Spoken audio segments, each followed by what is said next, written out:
نحمده ونصلي على رسوله الكريم اما بعد فاعوذ بالله من الشيطان الرجيم بسم الله الرحمن الرحيم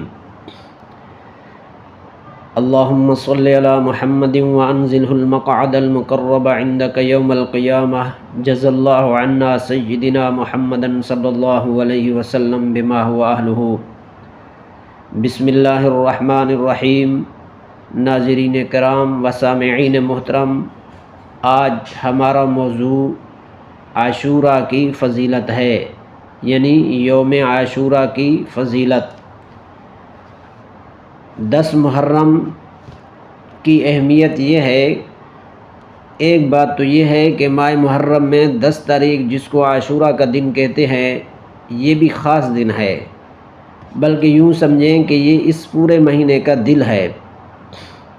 پچھلی شریعتوں میں تو 10 محرم کا روزہ فرض تھا، اور اسلام کے شروع میں بھی جب تک رمضان شریف کے روزے فرض نہیں ہوئے تھے 10 محرم کا روزہ فرض تھا۔ جب اللہ پاک کی طرف سے رمضان شریف کے روزے مسلمانوں پر فرض ہو گئے تو محرم کے روزے کا فرض ہونا منسوخ ہو گیا۔ البتہ اس کا مستحب اور پسندیدہ ہونا اور سنت ہونا اب بھی باقی ہے۔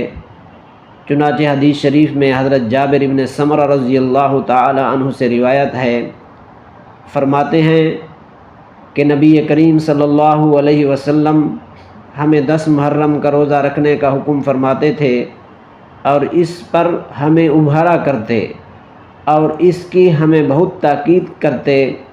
پس جب رمضان المبارک کا روزہ فرض ہو گیا تو آپ ہمیں نہ حکم فرماتے اور نہ اس سے منع فرماتے اور نہ اس کی زیادہ تاکید فرماتے۔ یوم عاشورہ کی صرف 2 فضیلتیں احادیث طیبہ سے ثابت ہیں۔